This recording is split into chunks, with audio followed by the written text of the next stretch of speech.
This is a film about that scale and grandeur. This is a film about that military achievement. This is a film about a people who for all time shattered the legend of Nazi invincibility. This is a film about victory and defeat. German victory and German defeat. This is the battle for Russia, a battle that has been going on for centuries, a battle that fills the pages of Russian history. 1242. The German Order of Teutonic Knights had invaded northeastern Russia and occupied the old city of Pskov.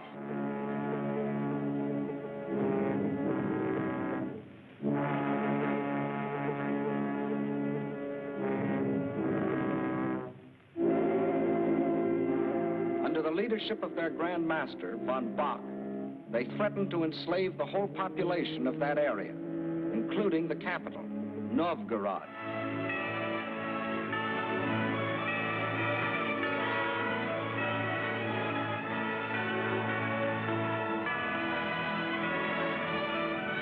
In their hour of peril, the Russian people turned for leadership to their prince, Alexander Nevsky.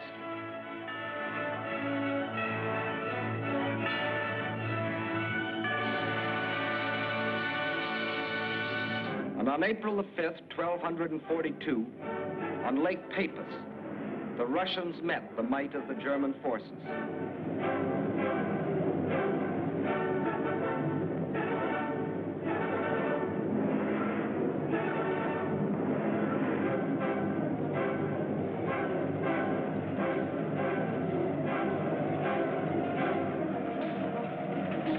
They weren't as well equipped or as well organized.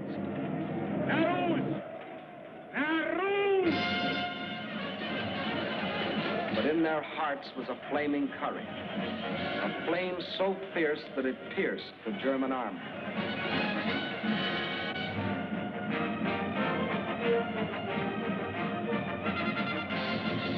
The victory they won fills a bright page of Russian history.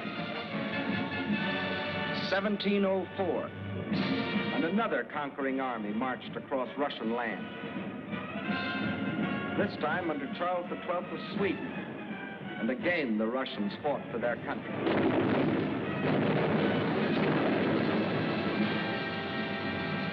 Led by their emperor, Peter the Great, after 5 long years of war, they defeated the Swedes in the historic Battle of Poltava.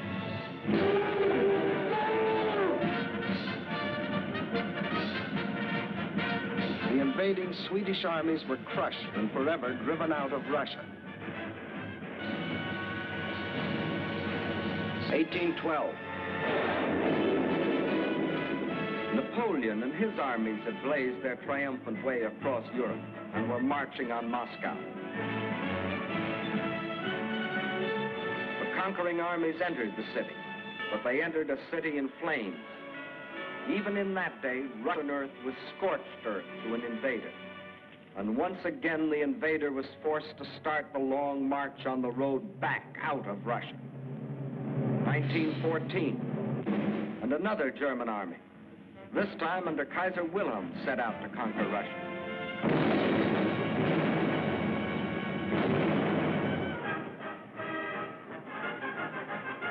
This time, the Russian people, under the regime of the Tsar, were not only fighting German guns, but oppression and corruption in their own country. And only the ultimate collapse of Imperial Germany saved Russia from losing the Ukraine and the Crimea, which the Germans had occupied in 1918. Yes, for 700 years, the Russian people have had to fight to defend their land against would-be conquerors. Why? Why have all these attempts been made to conquer Russia? Perhaps Russia itself can provide the answer. Here it is, 1/6 of the Earth's surface, reaching from east to west nearly halfway around the world. and southward from the North Pole to the borders of India. One country of 9 million square miles. That's our own country 3 times over, or all of North America and 1 million square miles to boot. The sun never sets on Russia. When it is dusk on its western borders facing Europe, it is already dawn on its eastern borders facing the Pacific.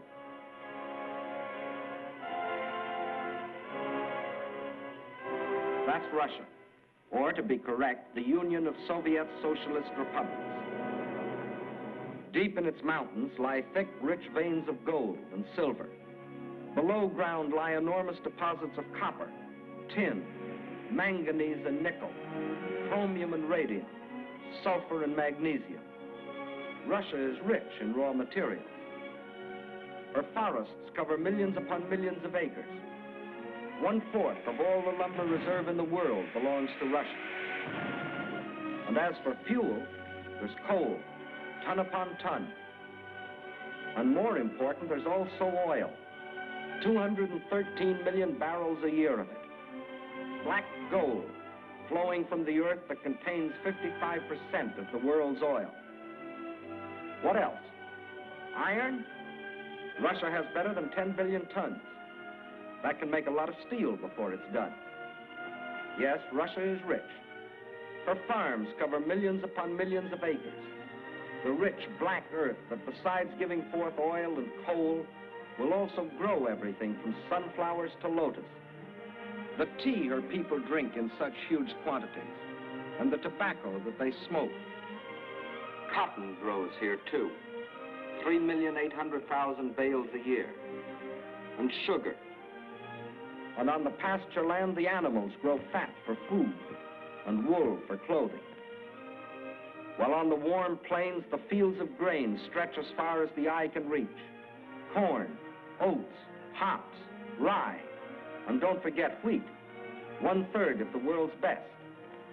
Yes, Russia is very rich, for it has not only raw materials and the products of its soil. Russia is also people.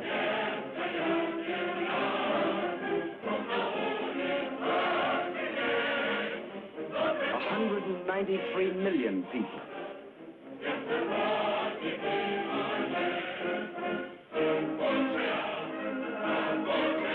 People of every race, color, and creed. People coming from the many different republics that comprise the Soviet Union. People speaking more than 100 different languages, but all citizens of one country.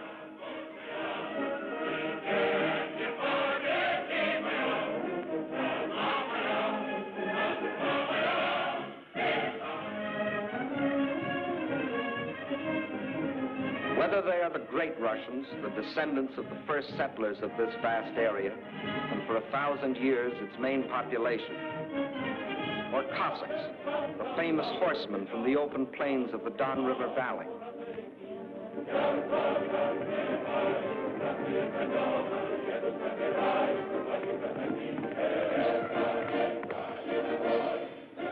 Whether they come from the Southwest, the Ukraine,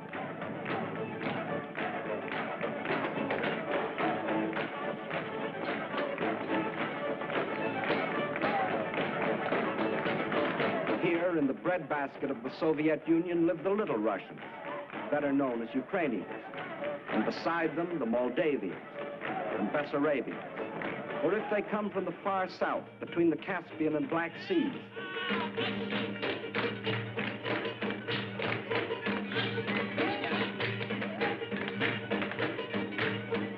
where we find the Armenians and the Georgians, the Ingush, the Cherkess, rugged as the high peaks of their native Caucasian mountains.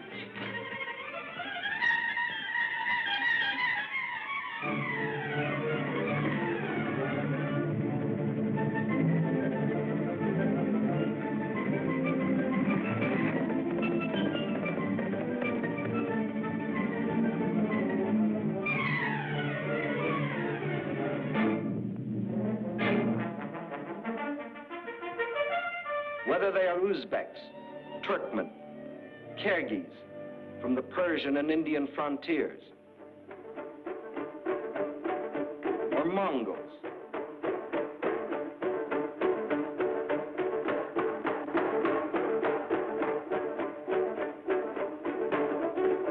Bashkirs, the Turco-Tartars, the Buryats, the Yakuts from far beyond the Ural Mountains. Or the people of the ice country, hunters like the Zounds, or settlers like the Laplanders. Whether they come from the pioneering wilderness of the far north, or from a great city like their capital, Moscow, where the ancient buildings of an ancient civilization stand beside the modern structures of a modern civilization, where the old Russian droshka still competes with the modern limousine.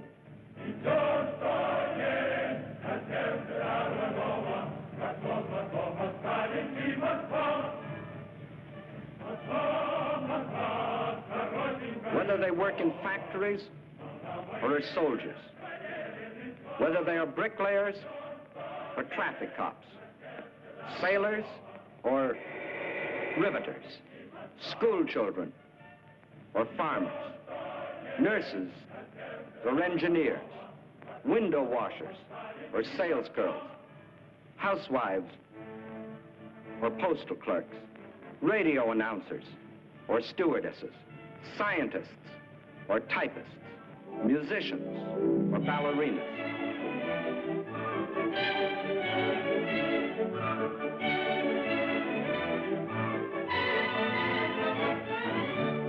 Regardless of what they do or where they live, they all have one thing in common: love of their soil.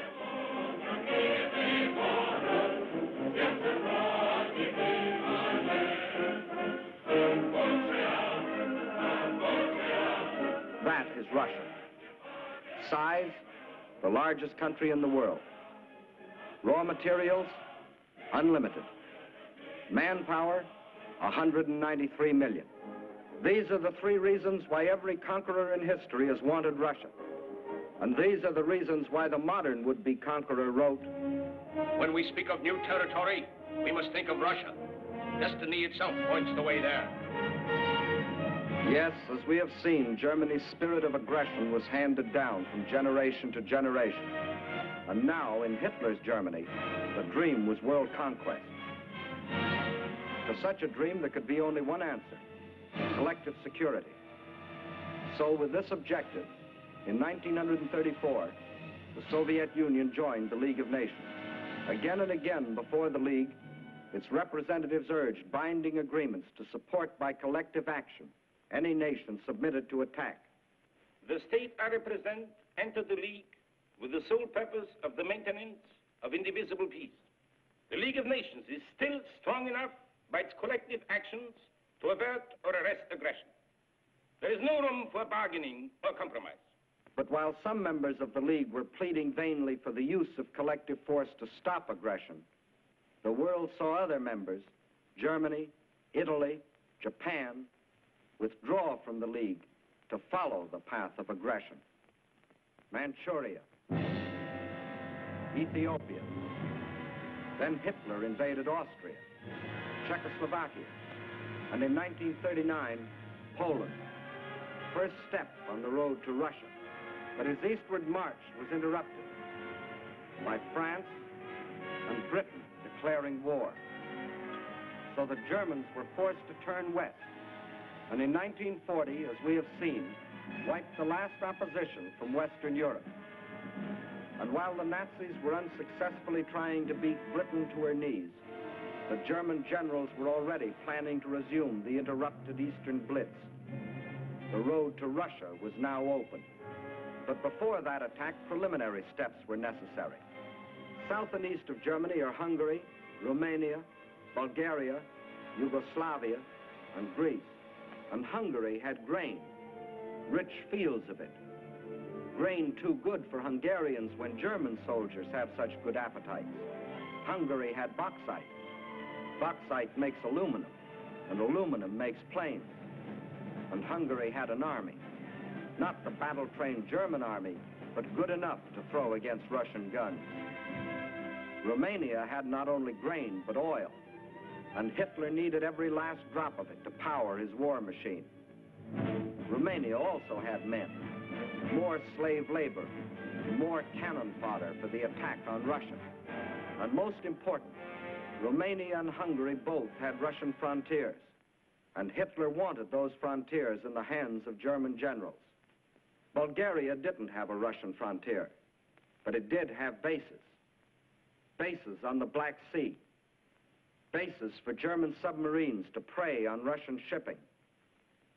By the spring of 1941, the reactionary governments of Hungary, under the dictatorship of Admiral Horthy, of Romania, governed by young King Michael, who was only a tool in the hands of Hitler's puppet, General Antonescu, and of Bulgaria, ruled by King Boris, always a disciple of German imperialism. All had sold their countries out to Hitler. Now, threatened by a revolt of their peoples, they were only too glad to be protected by Hitler's armies. So by March of 1941, German armies were in occupation of Hungary, Romania, Bulgaria. That still left Yugoslavia and Greece. So long as they remained unoccupied territory, they remained the route for a possible Allied counter-invasion. At one of their regular meetings, Hitler had assigned the job of conquering Greece to his stooge, Mussolini. The stooge was delighted. Here was his chance to prove to his people that he too was a conqueror. But he was wrong. Perhaps the uniforms fooled him. Something did. For after the fascist legions had blitzed on one cylinder this far into Greece, the Greeks, in a brilliantly conducted mountain campaign, drove the Italians back and invaded Albania. Hitler was enraged. The failure of his stooge to protect his southern flank was delaying the attack on Russia. He sent a final ultimatum. For the Yugoslavs and Greeks, it was surrender or else. But the Yugoslavs and Greeks come from a long line of fighting men. Nazi slavery didn't appeal to them.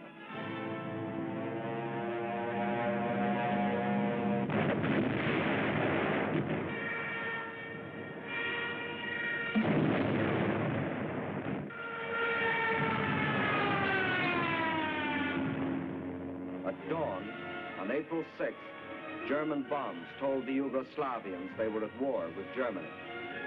The Nazis and Italians launched a powerful and coordinated attack from all their bases, supported by virtually unopposed aerial bombardment. The conclusion was inevitable. Although resistance was determined, the Yugoslav army was cut up into many small segments and captured. The war in Greece also began on April 6th.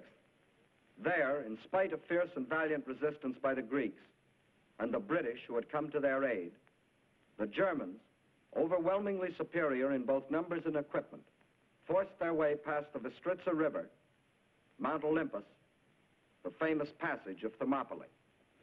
And by the end of April, the swastika flew over the ancient city of Athens. The conquest of the Balkans was now complete. The whole force of Nazi might could now be turned loose on Russia. There was no time to waste, for time was Russia's weapon. Their industries, so recently built and which, like our own, were designed for the ways of peace, were converted for war. Instead of steel for plows and tools, steel for shells and guns. They knew their industry could never produce enough to equip them adequately for the titanic struggle. But what they could produce, they would. At the same time, the army began to grow. More and more men were called up to be trained, hardened, drilled, prepared to defend their land.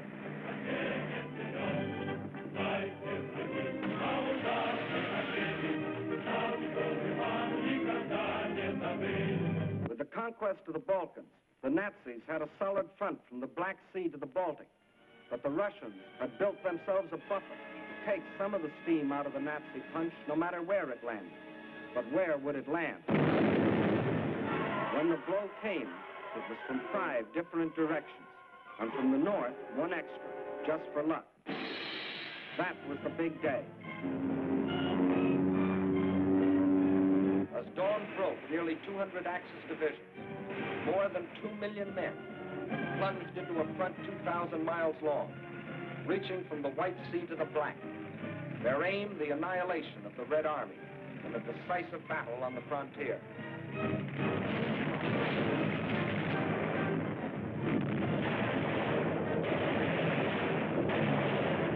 The offensive started along the whole length of the front, but was concentrated on three main objectives: Leningrad, Moscow, and Kiev, the capital of the Ukraine.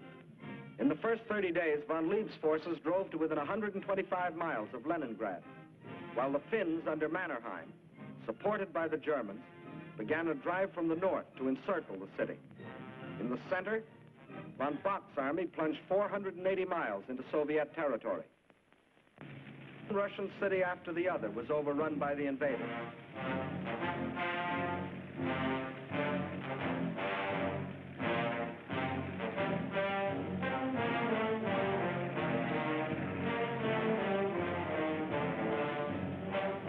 And on July 17th, they captured the first main objective, Smolensk, regarded as the key to Moscow. Simultaneously, in the south, von Rundstedt's forces cut deep into the Ukraine. This was blitzkrieg at its best. The world gave Russia another 6 weeks, and the Germans issued a communique. The issue in the east has already been settled. Smolensk is the last halt on the road to Moscow. But then a strange thing happened. For the first time since the mighty German army started its career of blitz, smashing into submission one European country after the other, that same German army came up against a country that did not submit. Despite the fact that Hitler's army swept deeper and deeper into the Soviet Union, and by October the 15th stood practically within the shadows of the Kremlin, despite the fact that the Soviet government and all foreign missions were forced to move to Kuibyshev 700 miles to the east, despite Hitler's triumphant pronouncement, I can say that this enemy is already broken and will never rise again. Despite the fact that by December, 500,000 square miles of Russian territory, an area equal to the entire Middle Western United States, had fallen to the invaders. Yes, despite Russia's loss of her best agricultural areas, her most thoroughly developed industrial plants, millions of her people, thousands of her tanks and her planes, despite everything, those 6 weeks had lengthened into nearly 6 months, and the dread Nazi blitz had spluttered, stumbled, and finally died. What had happened here? Let's try to analyze it. First, in this titanic struggle, not only two armies, but two fighting methods and two strategies came face to face. The German strategy was based on the well-tried Keil and Kessel, or wedge and trap maneuver. One wedge would be driven deep into the enemy territory to hook up with another spearhead driven through to meet it. In the trap thus formed, the victim would be pocketed for annihilation. The German plan in every campaign was to seek a decisive battle at the moment of invasion.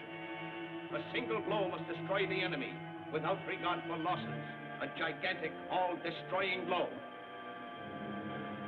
Remember the campaigns you have already seen in these films. Poland, the Poles concentrated on their borders. The Blitz broke through. 18 days finished Poland.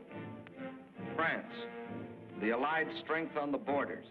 The breakthrough at Sedan, and the issue of France was settled. The Balkans, the Yugoslavians rushed to the border. The breakthrough came, and in 12 days, Yugoslavia was gone. The Germans planned the same blitz against the Russians. But the Russians had developed their own strategy, one to take full advantage of the vast area of their land.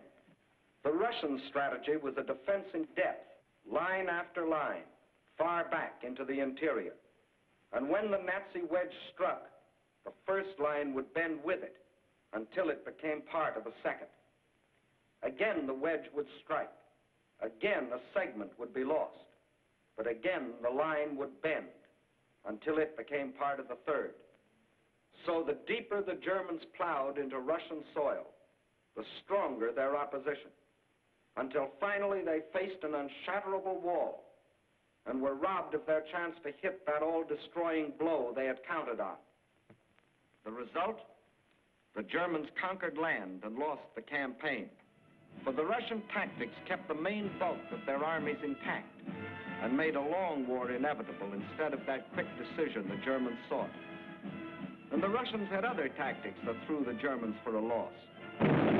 Germany had developed blitz warfare, mechanized warfare, armies on wheels, juggernauts to crush everything before them. But the Russians found a way to drag them out of their traveling fortresses. They used their cities as strongholds and made the blitz come to them down alleys.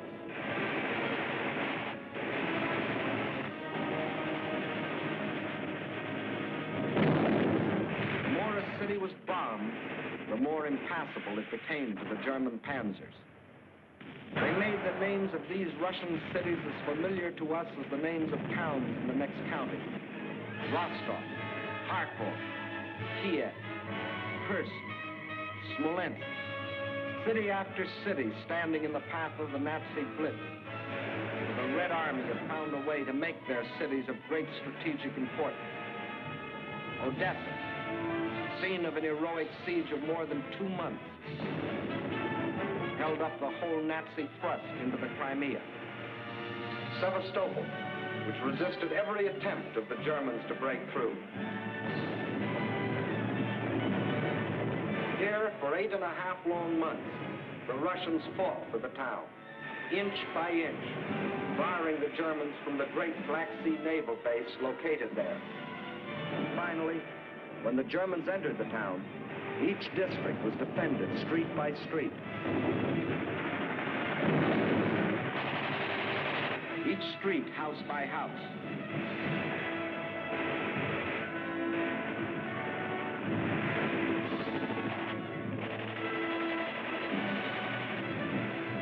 Each house, room by room.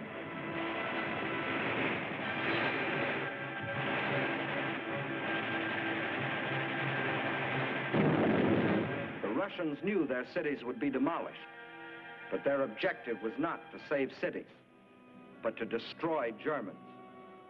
A high price to pay for a copy of Mein Kampf. So the Germans were forced out of their armored shells to fight and to die in the hand-to-hand combat they thought they had abolished. There was another item the Germans had overlooked. They overlooked people. And generals may win campaigns, but people win wars. And on that fatal June 22nd, when the Russian people first learned of the invasion of their country, their grim faces told of their determination to fight and to die, but never to surrender. They knew this wasn't a question of who occupied what piece of land. This was a question of life or death. This war is not an ordinary war. It is the war of the entire Russian people. Not only to eliminate the danger hanging over our heads, but to aid all people groaning under the yoke of fascism. So the alarm was spread to factory and farm. And from every Russian town and village, men poured forth to answer the call.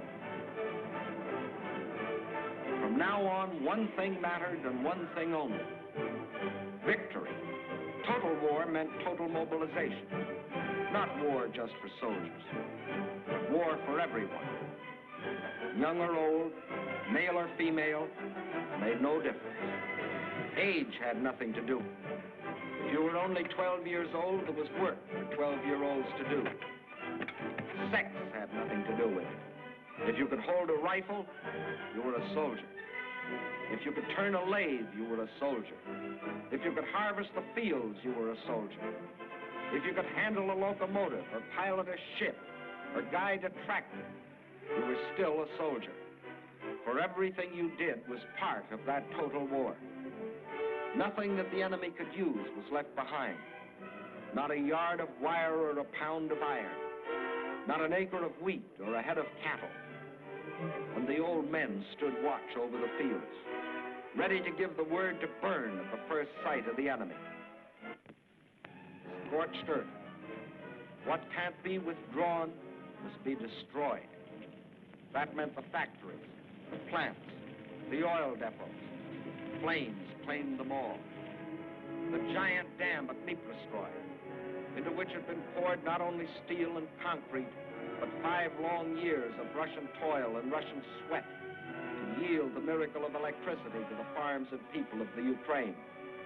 Now, rather than let the power it generated fall to the enemy, they destroyed it.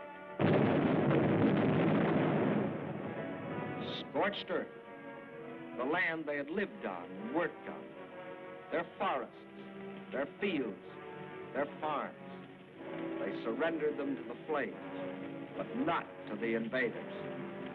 That was the scorched earth. And for action behind the German lines, a new army was formed.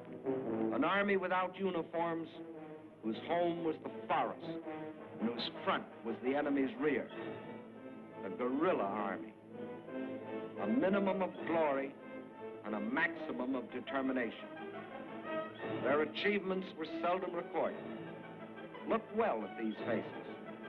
You will never see them again in the ranks of war prisoners, or read their names over heroes' graves.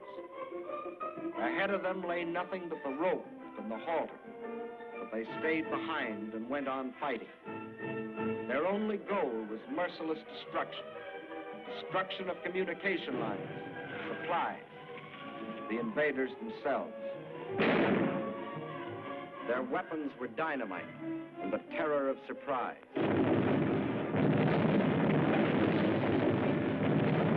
They asked for no mercy, and they gave none.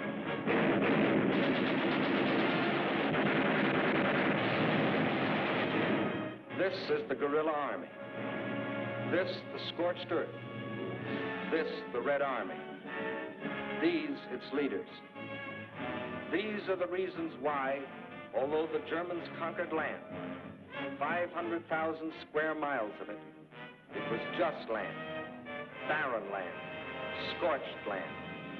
These are the reasons why, after 5.5 months of blitz warfare, after coming within sight of their goal, the Germans were stopped at the very gates of Moscow. These are the reasons why, although Hitler had sworn that before December the swastika would fly from the Kremlin towers, December had come, but it wasn't the swastika that flew over the Russian capital. And it wasn't the Nazi conquerors who marched through the streets of the ancient city, but fresh reserves of the Red Army.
Of the Battle of Russia, you saw the Russian people's historic defense of their land against centuries of unsuccessful invaders.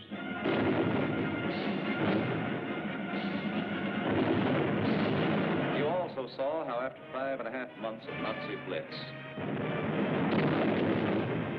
the Russians stopped Hitler at the very gates of Moscow, and how, in spite of Hitler's prediction that by December of 1941, the swastika would fly over the Kremlin towers. December had come, but it wasn't the swastika that flew over the Russian capital, and it wasn't the Nazi conquerors who marched through the streets of the ancient city, but fresh reserves of the Red Army on their way to reinforce and relieve the front lines.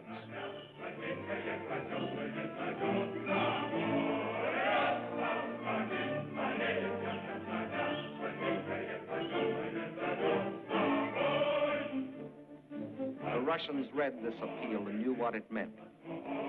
They remembered that in their past history, the time always came when they could turn and strike back. The time had come. Their old ally, the Russian winter, had carpeted the Russian land.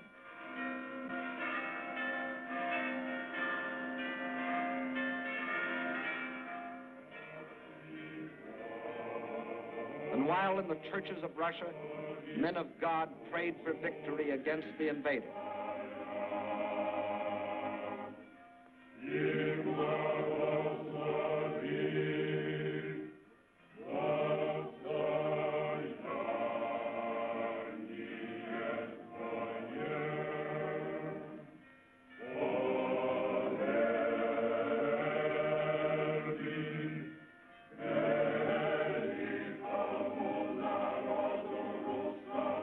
in the front lines, the men of the Red Army listened to the long-awaited order of the day.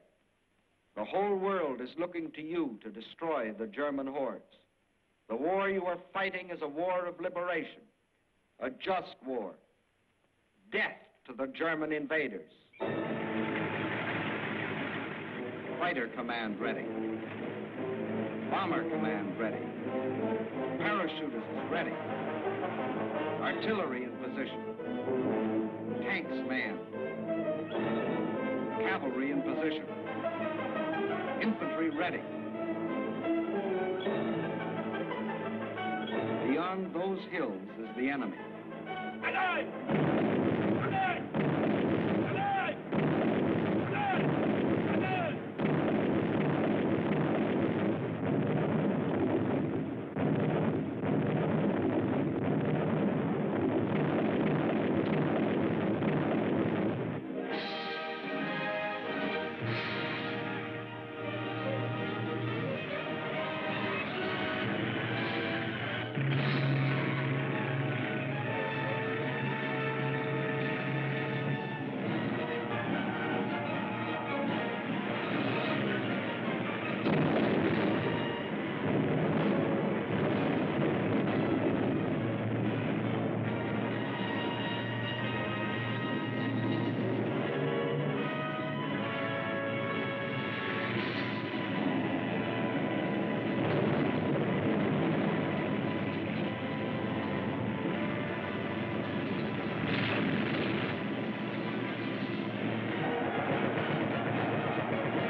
Now it was the Germans' turn to fight for their lives.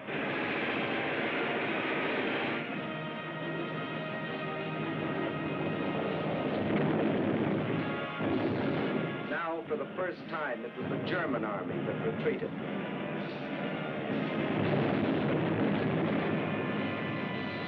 Now it was for the Germans to learn the terrors of strafing.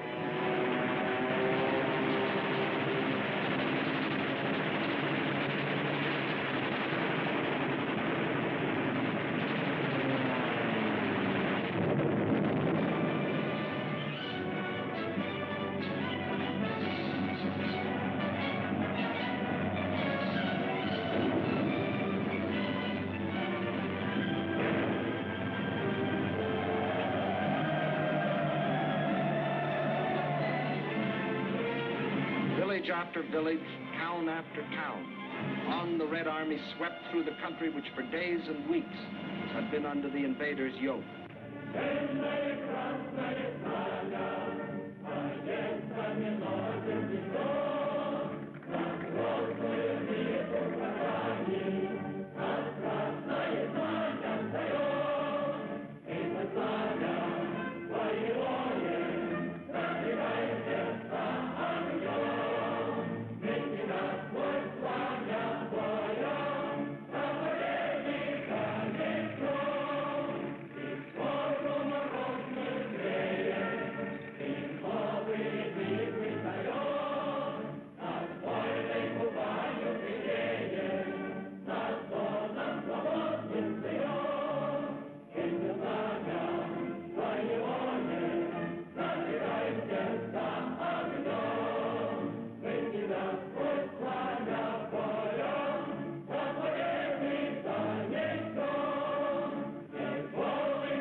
the cellars, out of the forests, out of only they know what hiding places, come the men and the women and the children that had once called these towns home. Soldiers and guerrillas find wives and mothers. Friends are reunited. There is thanksgiving in their streets, thanksgiving in their hearts. But there is also something else, something they will never forget, their ruined homes, the shattered towns they once had known as thriving and prosperous communities. They stand gutted now, ghostly relics of what they once had been. Nothing has been spared.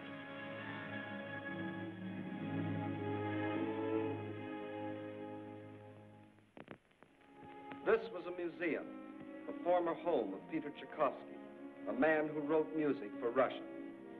Music that sought the heart of his own people. And because it found that heart, it found the hearts of people everywhere. His piano concerto.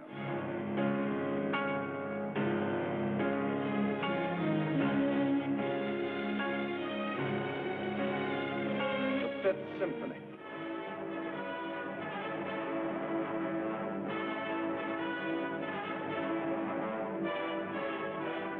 Nearby had read his famous book.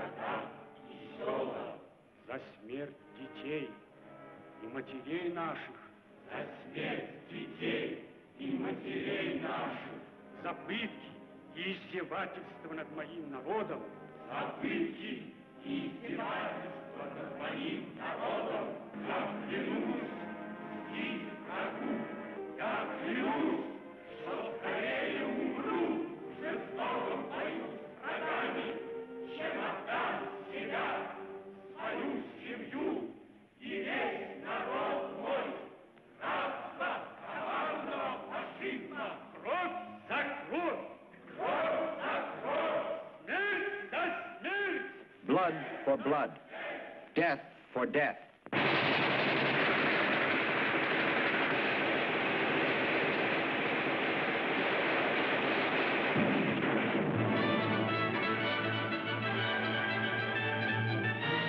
That is the reason the Russians smashed on, deeper and deeper, along the entire front from Rostov to Leningrad. Nowhere could the tide of Russian pressure be stopped. And by spring of 1942, this area was delivered from the Germans. But this was not the important result. Not that this town or that village was retaken, but that the whole legend of Nazi invincibility had been shattered. German armies could retreat too.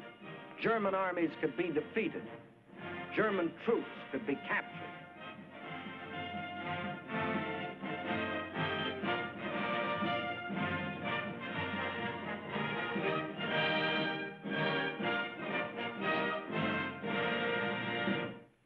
But besides this crushing offensive, there was another factor that shattered the legend of Nazi invincibility. That factor, which will live forever in the history of this war, was written by the people of this city. A city now called Leningrad after the leader of the Russian Revolution, Lenin, and which, before that, was called Petrograd in honor of its founder, Peter the Great. A city which today, with the exception of Moscow, is the most important center in the Soviet Union, because some of Russia's largest industries are centered here, and also because it is Russia's principal port on the Baltic Sea and the base for its Baltic fleet. Here, as throughout the Soviet Union, on June 22nd, word came of the attack. But here, the city was only a few miles from German lines. And while the men of the Red Army and the Baltic Fleet moved out to meet the enemy, behind them another army was formed. An army whose weapons were shovels instead of rifles. An army of men. An army of women. An army of children. Feverishly, they dug the trenches, threw up barricades, built defenses, prepared themselves for the worst. They knew that they too were in the front line. They weren't wrong.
Leningrad's baptism of fire didn't stop with the darkness.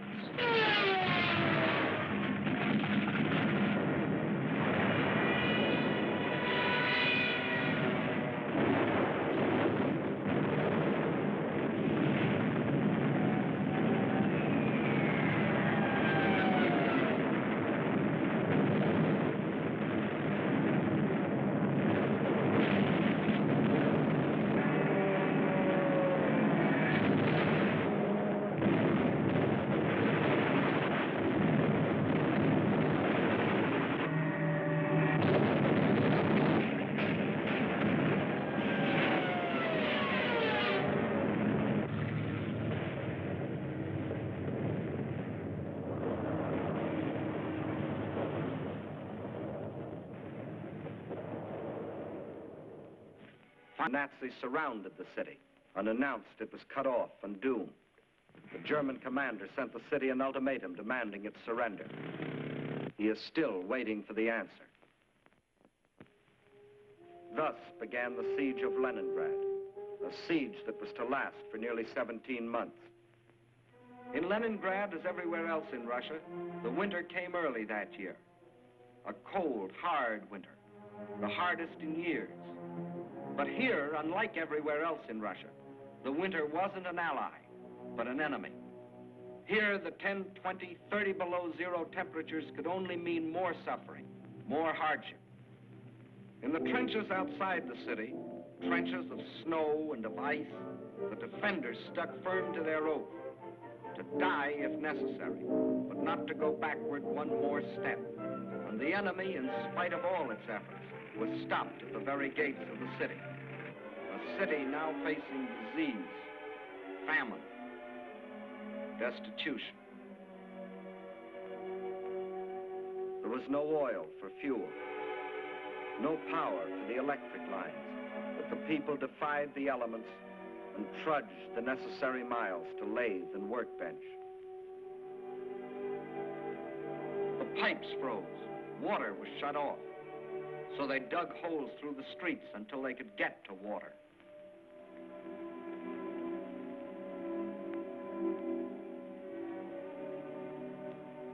There was no food, and the whole city went on starvation rations. A factory worker got 8 ounces of bread a day. Everyone else, child and adult alike, only 4. And to keep the dread enemy of disease from stalking the streets of their city, an army of women worked with shovels, worked with picks in those streets every day, clearing away the rubble, the refuse, the sources of contamination. Bombs from the air couldn't force the defenders of Leningrad to surrender. Winter couldn't do it. Hunger couldn't do it. So the Germans decided to shell them into surrender. For days, long-range guns hurled ton after ton of high explosives into the heart of the city.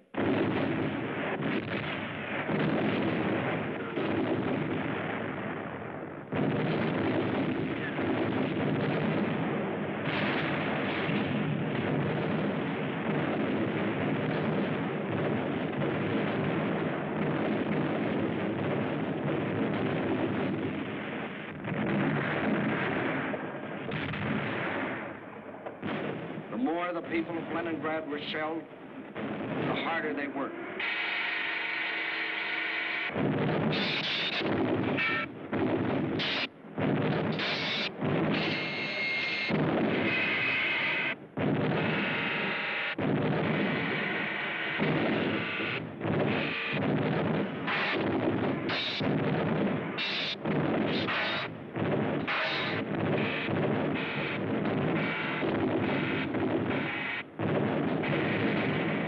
In a rain of high explosives, cut off entirely from the rest of Russia, with only their own hands to depend on.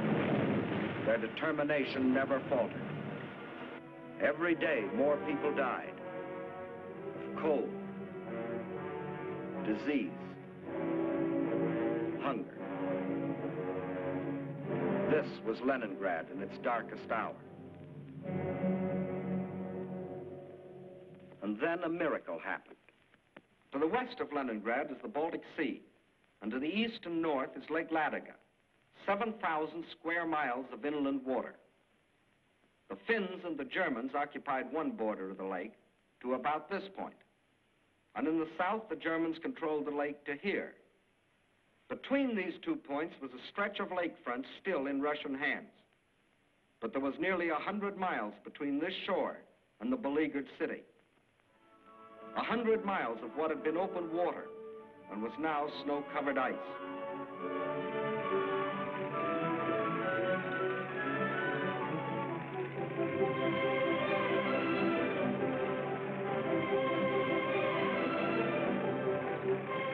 Across this frozen surface now went tractors, sledges, carving a road across the lake.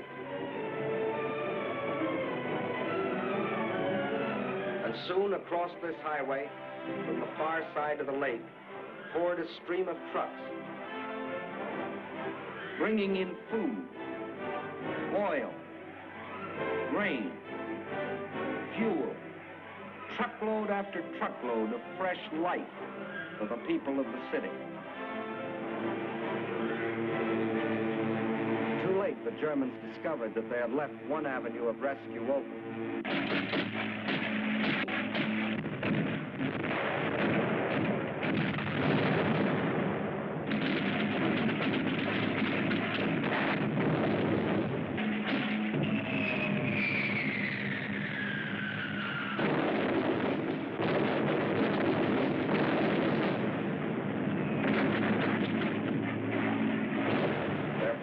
Bombed the road, but the trucks kept rolling, by day and by night.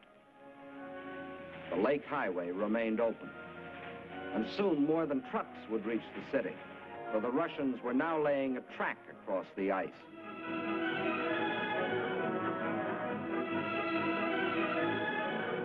To the heroes of Leningrad, says the inscription on this locomotive as it starts its pioneer voyage. From the far shore of the lake, it brings food, medicine, supplies of all kinds. Across the lake and into Leningrad, this train is but the first of many. Trains that not only brought in supplies, but that could take out the wounded, the sick women, the half-frozen children. All those that needed better care. All winter long, the lake traffic continued. And all through that terrible winter, the men of the Red Army, outside the city, found the strength not only to defend, but to attack. Time after time, they hurled themselves against the invader, driving him inch by inch back from the city's outskirts.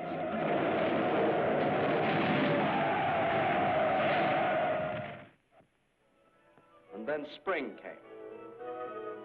Spring.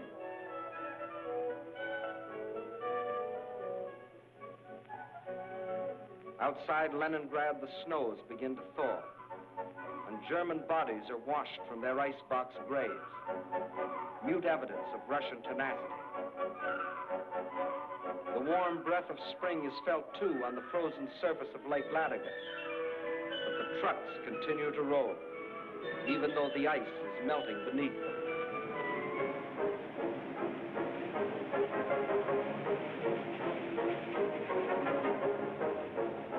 Spring, as it invariably does, comes to the city, too.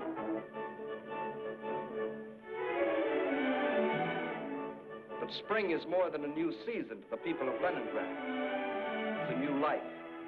The city begins to breathe again. For the first time in months, the trolleys ran.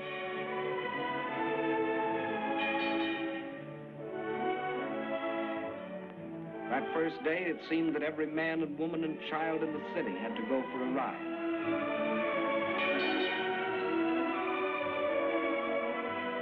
This was life again. Life for the Leningrad children that weren't killed by Nazi bombs or by the horrible winter. Life for the Russian WACs, the women of the Red Army. And for the Russian waves, the women of the Red Fleet. And for the sailors of the fleet themselves, the artists of the famous ballet theater have come to offer entertainment.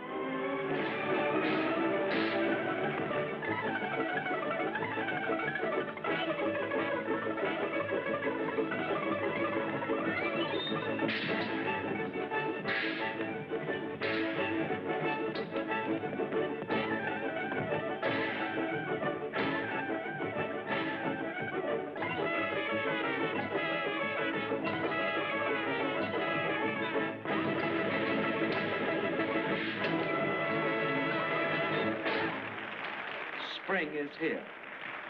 Summer is coming. And Leningrad is still free. Although some Germans did finally succeed in getting into the city. But under different circumstances than they had anticipated.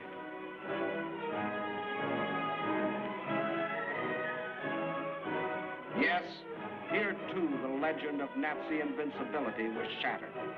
Against the iron will and courage of a determined people. The citizens of Leningrad have proved that generals may win campaigns, but people win wars.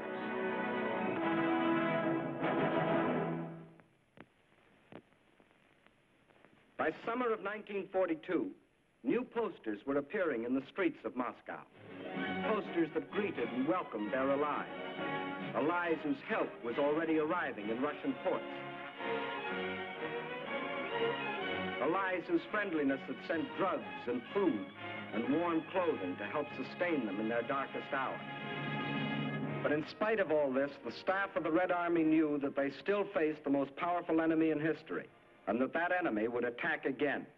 But when this attack came, the whole German strength was to be concentrated on one objective: the Caucasus and oil.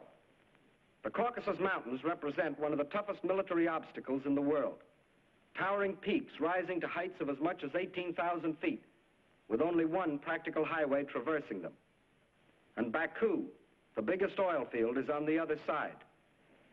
To reach Baku, the only feasible military route was along the coast to the Caspian Sea. But the map shows what a dangerously extended supply line this would entail. To make the operation a success for the Germans, the first necessity was control of the northern hub of the rail lines of the area and a new base of operations. That hub was a Volga River port we have come to know well, Stalingrad, named for Russia's present leader. The pride of this generation of Russians, for it was their city, built in their time. With the capture of Stalingrad, the Nazis would have a base from which to launch a flanking attack on Moscow. With one master stroke, the Russian armies to the south would be cut off from help. And in the north, Russian factories, Russian farms, and Russian armies would be practically cut off from Caucasus oil, and also from American and British supplies, which were shipped to Russia through Iran and Iraq. German control of the entrance to the Volga and its two main ports, Astrakhan and Stalingrad, would be a crippling blow for Russia. For the Volga is the vital artery through which flowed the lifeblood of supplies. Early in May, the German offensive began along a front extending from Kursk to the Crimea. Within 2 weeks, the Nazi steamroller had overrun the Kerch Peninsula, although 2 months more were to elapse before embattled Sevastopol finally fell, giving the Nazis complete control of the Crimea and the southern route to the Caucasian oil fields. Next, they started to drive further north and drove through to the Don River in the area of Voronezh, then spread south and east until they occupied the whole area from the Don River south Rostov. This left them in perfect position to strike against Stalingrad. Further and further south, the drive plunged on, and by the end of August, they had captured the oil fields at Mekong, needless to say, first demolished by the Russians, and reached the northern Caucasus. Yes, the Germans were only a few miles from their goal, the oil fields at Baku, but two barriers still stood between them: Russian mountains and Russian determination. The people of the Caucasus joined with the army to form an unshatterable wall against the full onslaught of the attack.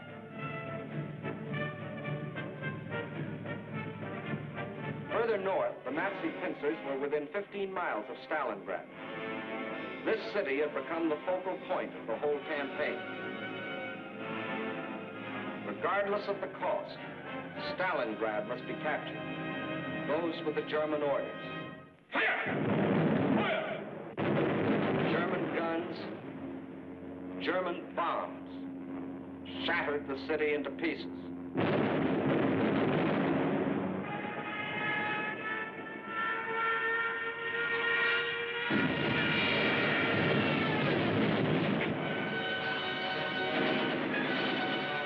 By September 20th, the Germans, after 30 days of grueling and ceaseless fighting, battled their way into the city's outskirts.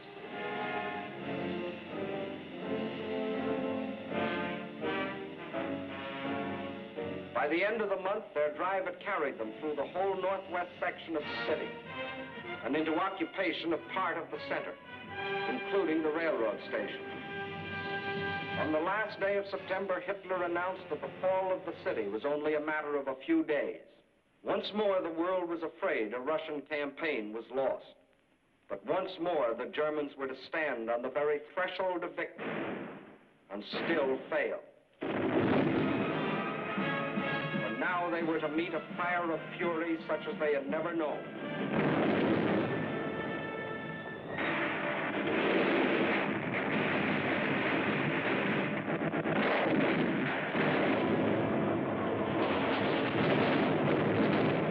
Gone before, the battles waged in the streets of Kiev, Rostov, Odessa, Sevastopol. These were all preludes to what happened in Stalingrad.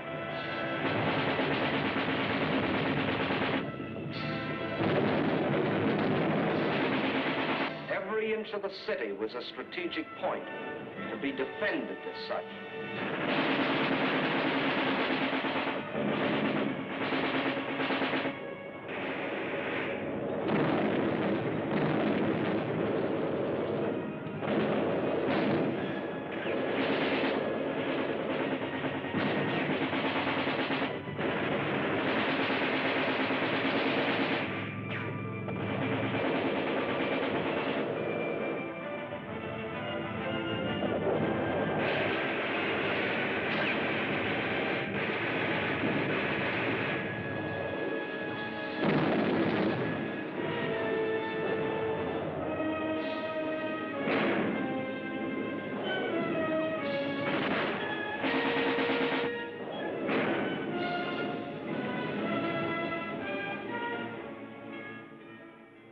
By the end of October, snow covered Stalingrad.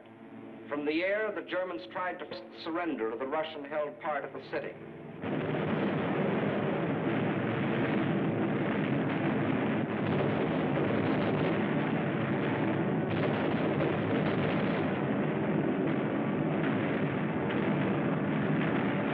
At the same time, the battle of the streets continued.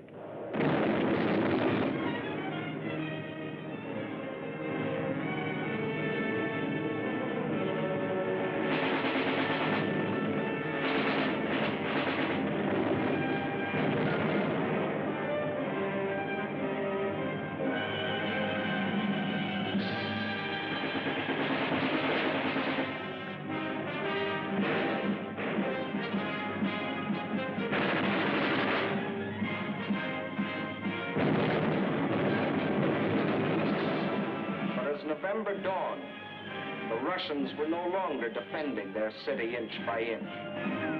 Inch by inch, they were regaining it.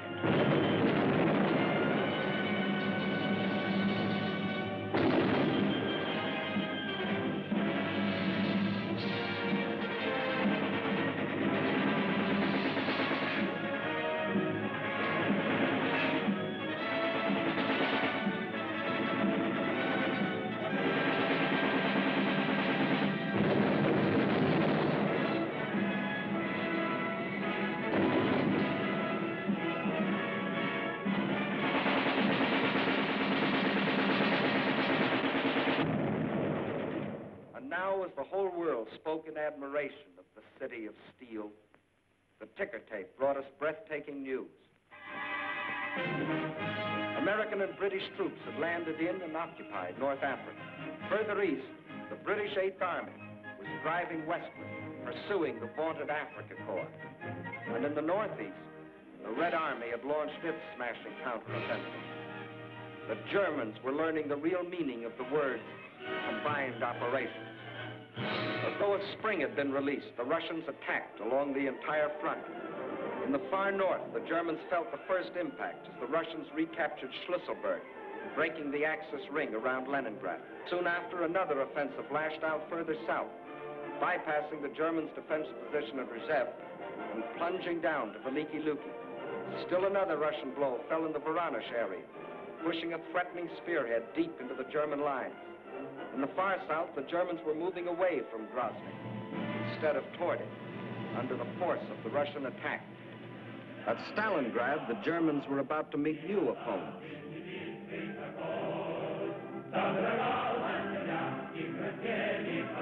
Fresh reserves were arriving from far Siberia. They had been stationed there in case of trouble with the Japanese. Now these troops had been transported to relieve the embattled defenders of Stalingrad.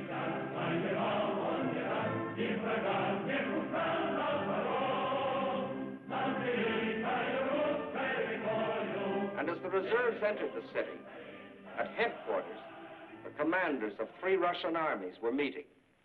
The Germans had fought for Stalingrad as a prize. The Russians were determined to make it a trap. 2 simultaneous attacks were launched, one from the north, one from the south. The German armies encircling Stalingrad were now themselves threatened with encirclement. Finally, the 2 prongs met.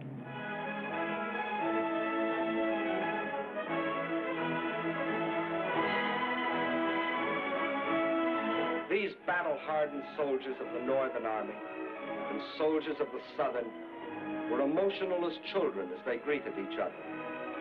They knew this meeting meant the salvation of Stalingrad and of their country. And on this Christmas of 1942, the people of the Soviet Union can celebrate with happy hearts. They have received a most precious gift from the men of their army, the assurance of ultimate victory. Just as in our hometowns, it is the Children's Day in Moscow. It is a happier Christmas this year. Today, there are no German bombers overhead.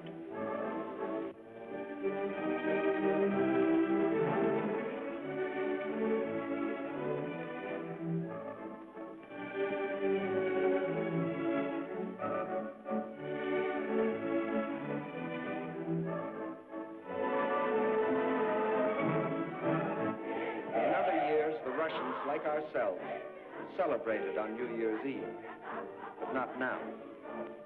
The factories are just as busy as on any other night. The moment comes. It is the New Year. С Новым годом!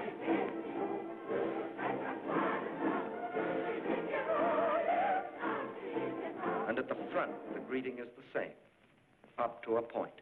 С Новым годом, гвардейцы! Огонь!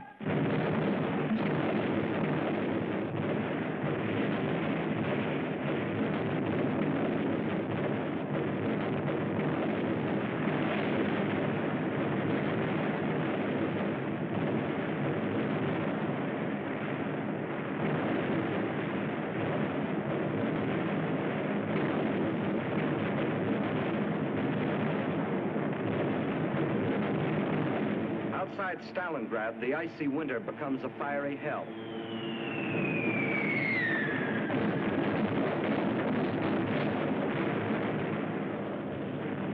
Here are concentrated the latest in Russian equipment. Flamethrowers, ice gliders, used here by shock troops to capture airfields in advance of the main army. Rocket guns, Katyusha, the Russians call them.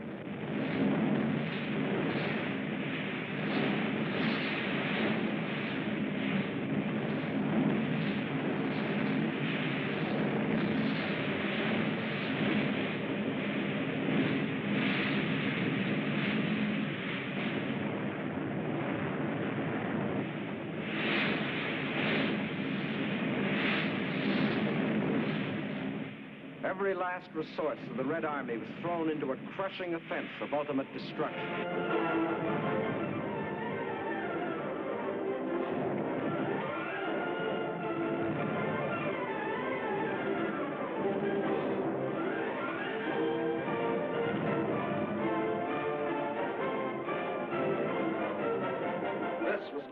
Kessel with a vengeance, but the Nazis were getting Kesseled instead of the Russians.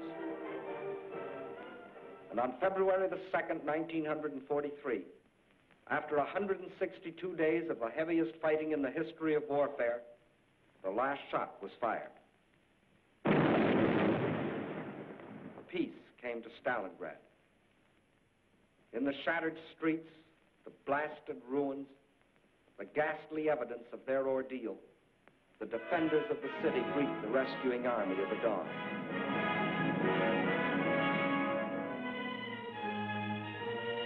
Stalingrad is free. The Nazis had capitulated.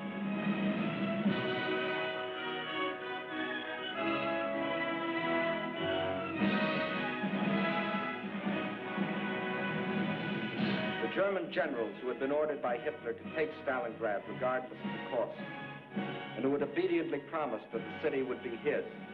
These generals, 24 of them, who had covered themselves with such glory and such medals on the fields of Poland and Norway and France, they now had only their past glory to comfort them. This is Field Marshal von Paulus, Commander-in-Chief of the German armies at Stalingrad. This is the man who told his soldiers that if they surrendered, he would see to it that their families died in reprisal. When he faced his captors, perhaps his worried expression reflected an anxiety that Hitler might take the same revenge on his family. For he knew that when he surrendered, Hitler lost not only a field marshal, he lost an entire army, 22 divisions, 330,000 men. These are the men who had been promised that as conquerors they would winter in Stalingrad. Well, it was winter, and this was Stalingrad, and here were the conquerors.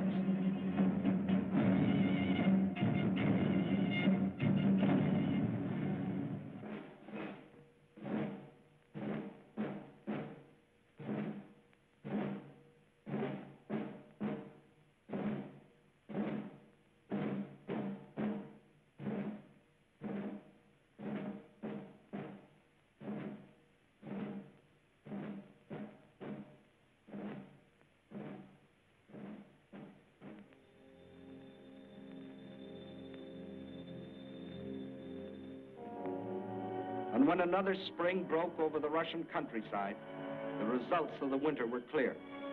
The invader had been driven back far beyond the lines he had occupied a year earlier.